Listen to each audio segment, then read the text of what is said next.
Beale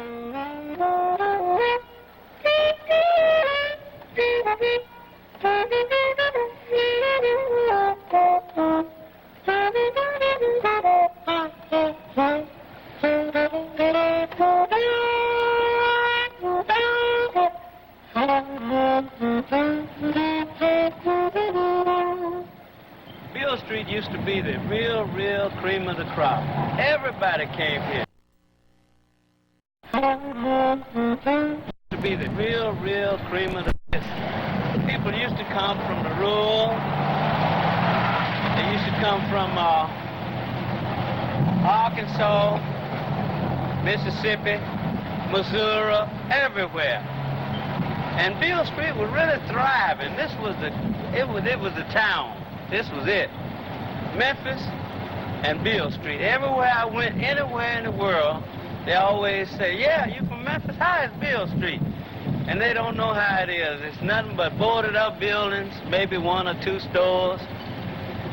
And we want to bring it back. We're working on it. We're trying to get everything going on it, but it's a hard fight. It's really hard. But one day, this street will be back again like it was. Blues begin in the alley behind Pee Wee's. A fellow named Guy, Guy Taylor. Guy was drumming on the guitar and picked the blues all the time. That's all he played, was the blues. And that was the origin of the blues, and Mr. Handy took it and made the St. Louis blues out of it. And then they went on down and cut down Johnny Dunn, and all the fellas got together, and all you could hear them playing was Mr. Crump Don't Lie, they ain't gonna have no easy ride in here. And that was the beginning of the blues. The blues did not start in New Orleans, it started at 4th and Beale. The 7 wonders of the world I've seen, and many other places I have been. Take my advice, folks, and see Beale Street first. You'll see pretty browns in beautiful gowns. You'll see tailor-mades and hand-me-downs. You'll meet honest men and pickpocket skill. You'll find that business never closes till somebody gets killed. You'll see hog-nosed restaurants and chicken cafes and jugs that tell the good old bygone days and places, once places, now a sham. You'll find golden balls enough to pave a new Jerusalem. If Beale Street could talk, if Beale Street could talk. See, when we first came to this country, we couldn't talk the English language. We only spoke in tongue from one to the other. About my man, my gal, my boss are sure mean to me. That's where the blues started, just like what I'm telling you. People used to emigrate off plantations, come to youngsters when they get grown, they would come to town, and they would settle on Beale Street. They're so glad to get off the plantation. That's where the people smile on you all the while. Hospitality, they were good to me. I couldn't spend a dime, I had the grandest time. I went out a-dancing with the Tennessee deer. They had a fella there named Andy with a band you should hear. While those white folks played, how those band boys played real harmony. But as I said, it was started in about 1908 by my uncle, Henry Hook Sr. And he trained my dad. And they went in together about 1912 on Beale Street. Well, now we had some black businesses down there that were successful. We had a place called Eggleston's children's shop. He was there for many years and was very successful. Cohen's shoe shop and cleaning establishment was there for many years. I'm talking about the black people that was in business there and was very successful. Well, one of my musicians went in this hot dog place to get him a hot dog. And when he went in there, one of the fellas, he quoted, he says, well, I declare, here come one of Fizz Hubbard's low-down hounds coming in here to get a hot dog. So, my father used to work in Pee Wee's, and I frequent Pee Wee's very, and I would say practically nearly every day. Well, in Pee Wee's place, it's pretty well known, it was a gambling joint, and they played domino, sold corn, whiskey, shot craps, little everything. And I was in on it. Well, I might tell you one little incident that happened in Pee Wee's place, and I happened to be in there. I was back in the crap room. In the crap room, they said where they shoot dice, they had a big pool table, and they shot dice through the horn, like that, see. So, there's a couple of fellas got in an argument over a 15-cent bet. And the houseman couldn't handle them, and both of them pulled out switchblade knives about that big, about that long. And it wasn't but one way in the place and one way out. And I was back in the back. And when these guys pulled these knives out and started to go around the table at each other, everybody went out and left them in there. And every time one would get to the other would go around one way or the other. And I was trying to get out. Every time if I start on this side, well, he come around at him at this side. Said I go down on that side, and they had me hemmed in there. And everybody got out of there, but everybody got out of there but me. I said, Lord have mercy, I don't want these people to be cutting me up in here. So finally I got an opening, and I come out of there like mad. And you better believe that those fellas, when they did get together, they started cutting each other like they was cutting a hog. Come on out on Beale Street with nothing but a bucket of blood. Well, it became established as a gambling center. It became established as a hustle center. It became established as a place where anything could happen. People wanted something that more or less difficult to get, and Beale Street would find it. I was on Beale Street 1910, 11 and 12. What was it like then? Oh, you couldn't hardly walk the street some days. You had everything that you looked for. Whiskey, gin, money, women, and sharp knives, and hard shooting pistols. They had them on Beale Street. It was a good time around here. You could make it if you knowed how, but you didn't know how, shame on you. Pick your pocket, rob you, get all your money, shoot you, cut you, and you didn't beat him doing it.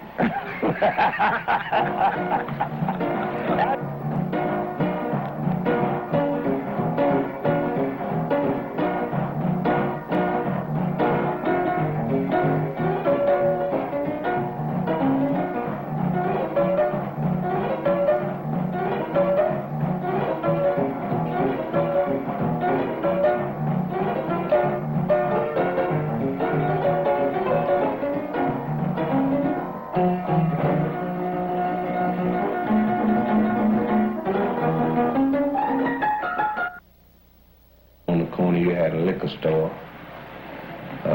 which was owned by one man, Dugan, Kid Dugan, and up over Kid Dugan's was a sportsman club owned by a fellow named Hayes Riley, who was somewhat of an underworld figure. Memphis has never really had any real hardcore underworld. They had minor after-hour liquor cellars and things like that around the corner at 4th and Beale. There you had the Harlem House, and down come across there on the corner, you had the Wilson drugstore, a white man who had a patent, who did a lot of counter prescribing that took care of everybody in the general community. With any time you had a cold, he created the necessary medicines. And next to him was the Howard's Barber Shop, and there was a beauty shop in there. And next to the Howard's Barber Shop was the Chop Suey, which was possibly the oldest restaurant in the Beale Street area at that time, owned by a group of Chinese people. In the new days, then the 1 Minute, then the Palace Theater, then you had Greener's on the corner, and then you had Handler's Park. You had the pawn shops. You had the William Epstein and the Nathan pawn shop, and then you go further up to the American and other pawn shops. Hello, baby. How do you do? Hello, baby. Tell me, how do you do? I won't let you know, baby. You know I got to feel me blue. Further up across Beale, where this was, I guess the 40s was the advent of the Lansky brothers, because at that time the Lansky brothers were selling more rough type clothing. Then they were selling more jeans and hard type. Of course, I remember when there was no Lanskys. I remember when they started in 1942, they started in a small storefront on Beale Street. Well, the men considered looking good, you know, when they were wearing, they call it the zoot suits, when they were wearing like 25 in the knee and 16 in the bottom, and they were wearing all loud colors, pastel shades. And also they would wear the big wide hats with the suits. And believe me, they really look good. They wear colors like burnt orange, a loud blue, and red, and they would wear the long pointy-toed shoes and the wide-brim hat and the long coats with the bellow patch pockets. The pockets would be on the outside, and they would, you know, kind of blouse over, and a peak lapel, a real wide lapel, and 3 buttons. And this was really sharp because everybody was wearing it.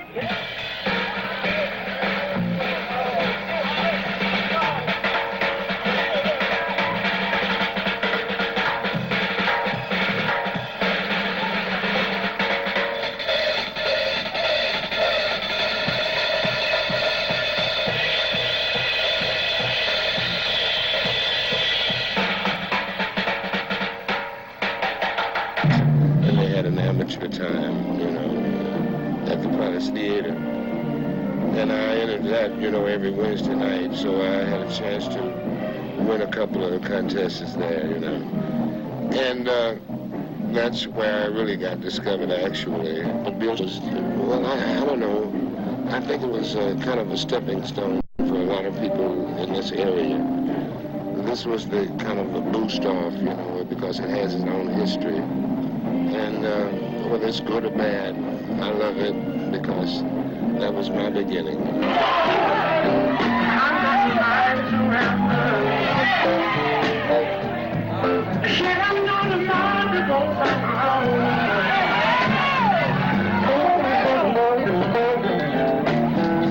I've got a mind to be a good boy.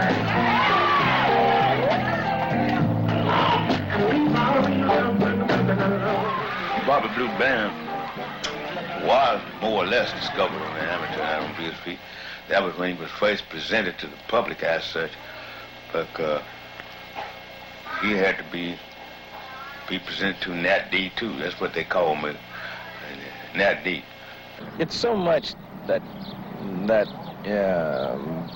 I owe, and I'm sure many of the people in the field that I'm in owe Beale Street and this area right through here. And for a young blues singer that's trying to get into the business, it was like a college. The Palace Theater was the one that really set it off, because you were able to get on the amateur show, that is, the amateur show that they would have there every, I believe, Wednesday night. And if you're lucky enough to get on it, you got $1. Rufus Thomas was the MC, pay you $1 just for getting on. But if you were lucky to win the contest, you would get $5 and a chance to come back next weekend. Believe me, I was trying to get that every week. So I used to hang around on Beale Street all the time, and I was considered a boy. So that's how they came up with the name, Beale Street Blues Boy, because there was something going on all the time, usually. And that would make one that was in the blues field want to play and want to be a part of what was going on. So yes, I was influenced quite a bit. But the fast women, yes. The dice, yes. The blues, yes. And anything else that would make guys feel good, yes.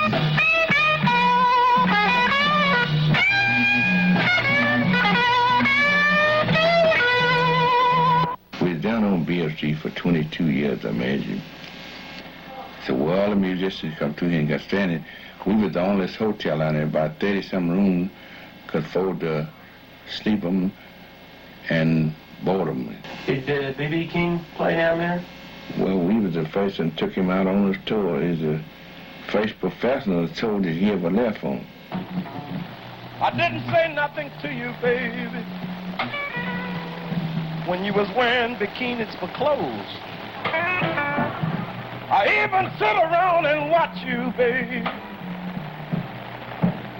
I watch you painting your toes. We have a planet when people with problems and differences, you'll always have blues. The world's a great musician. B.B. King. Where's B.B.?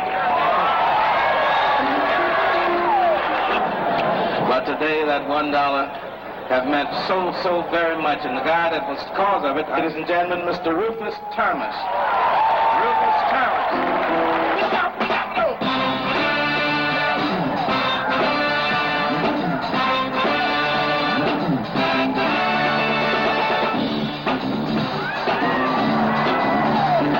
Honey, baby, I've been told, you know how to shake the bottom over.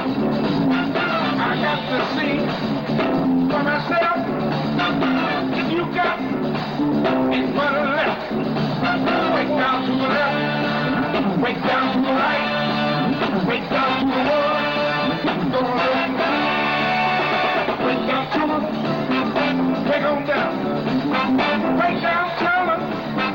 Break on down. Mama can do it. See, to me, blues was first.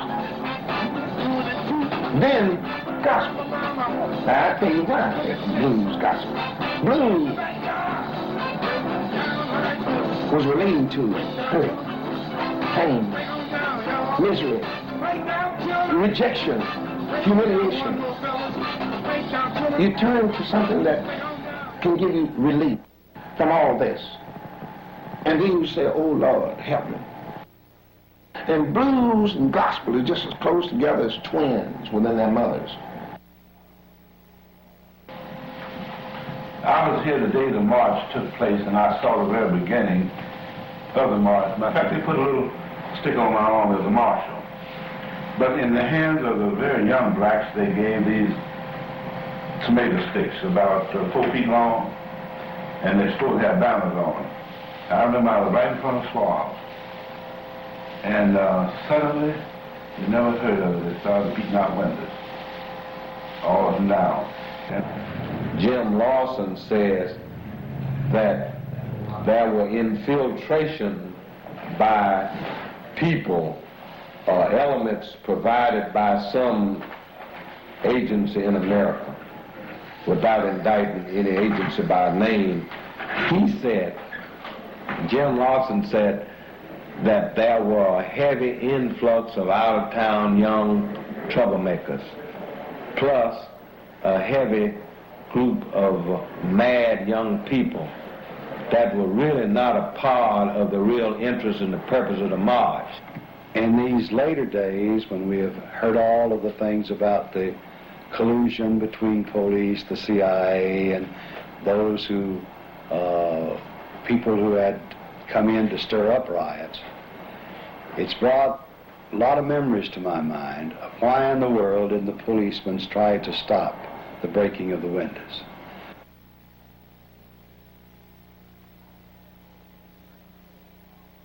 I saw more police at a church march from one corner to a church on Sunday than I saw at the outset of the last march of Martin Luther King, which I don't think the police follow the basic line of prevention. Now that preceded King's assassination by a few days, you know. We started, came down Hernando, and turned down Beale Street. About this time, 4 or 5 young men who were not a part of the march crossed the march and got on the left side of Beale Street and started down the street. I don't recall how long, but just a few feet, 100 feet probably. There was a crash, and a window had been broken out on Beale Street. And then a wave of people, police started shooting tear gas and stuff. Because I saw my son running with the camera, he's running blind. Gas all in his eyes, and he had some of your biggest people in town, the leading ministers. They spirited Dr. King away in the car and took him on away, and they were just running blind. I caught him with my arm right in the middle of the street running. It was just running and getting out of the way. Police came and they began to throw tear gas bombs and beat and fight and snatch and grab. Like, take the words of a young militant to a news reporter on the Saturday after the final march. He said that nonviolence died on Beale Street at Beale and Main when the Martin Luther King march. I mean, he said that. Looked like he was sounding the trumpet for the death of Martin Luther King. And then the police just had them a day of terror that day. But even the youngest of the blacks, or the oldest of the blacks, those of us who were white, there was something, a spirit came over marching down Beale. There was always a fortitude there. There was always a history there that you got from no other place. It was a very special place. See, I'm gonna show you now. This here used to be the 1 minute. You understand? Over here used to be the Gray Mule. Can you dig this here? That's the old days over here. You got Hannah Park, Club Flamingo used to be right here. Next door here to the one door around the corner here. Used to be one time a white man walked in the joint down here and killed 7 black people. You know what happened now? What do you think happened? Police didn't even come down here and see what happened. They just sent the ambulance down here to pick him up and take him to the mall. You understand? And it wasn't a day. If a day went by that somebody killed on this street, I mean when the street was in its full blossom. See, like all these vacant fields and all across back through there, joints used to be everywhere, man. I mean, it was just a down thing, and if you wasn't down with it, you couldn't survive. Folks used to get down here, party, every day, every night, you understand? It wasn't no once a week thing, it was an everyday thing. You understand what I'm talking about? Yeah. Right on. Right. In other words, it was just a way of life, you understand? More or less among black poor, you understand?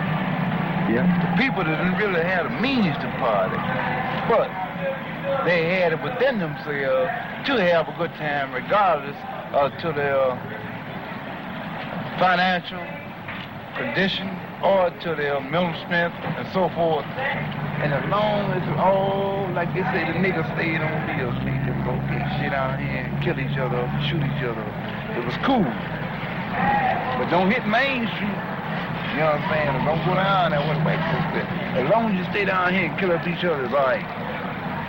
Because you're just eliminating what the power structure wants to be eliminated. You understand what I'm talking about? So you ain't did nothing. Black man get killed, you know what it is. It wasn't nothing. Wasn't nothing. And this is the way it really was, man, on this street. But there ain't no history to this street. You just a legend of bloodshed, low down, prostitution, all kind of body joints, you understand? It ain't no history. I don't even consider that history. This has happened, so you can laugh. I think one can laugh at the things that have happened, because then you can say, well, it was like that, but it don't have to be that way anymore. In fact, I'm not going to let it happen like that anymore. We're going to do something to keep it from happening like that anymore. Because we go on even to say that I stood in line down at the county hall. I heard a man say, we're going to build some new apartments for y'all. You know, whether you want them or not, they're going to build. So this is the kind of thing that you laugh about, because you start to thinking, how can somebody know what I want, you know, more than I do? Yeah. So we don't know just what until they finish deciding what they're going to do. Mm-hmm. But I would love to see them build up around Beale Street, and I'm just anxious to see my church. But the Lord will make a way. Just leave it in His hand, He'll make a way. We haven't given up hope yet. You still can't fighting. ever do that. No. Still holding on. Holding right there. Yes, sir, yes, sir.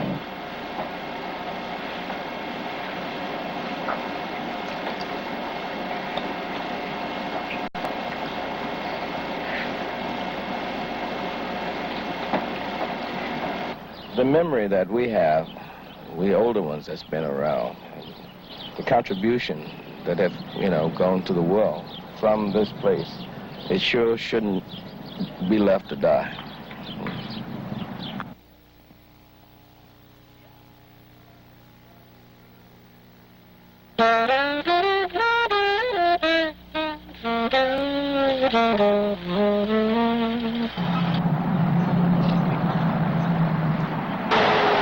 If the street is ever put back into action like it was, it's really going to be something, because you'll have tourists coming here. You'll have people coming from all over the world really wanting to see Beale Street just like it was years ago. It was nothing but fun down here. And I don't think I had any bad tidings down here at all. It was just everybody knew each other, everybody was friendly, and everybody had a good time. That's all to it. And Memphis needs to get this back into office again. Get it going. This is the greatest tourist attraction you'll ever have right here on Beale Street. The greatest tourist attraction you'll ever have is Beale Street. And today, this is what it is. Memphis will do it again. I believe they'll do it again, but they're going to have to build it up, put the clubs, don't tear the buildings down, just renovate them, gut them, and fix them like they used to be.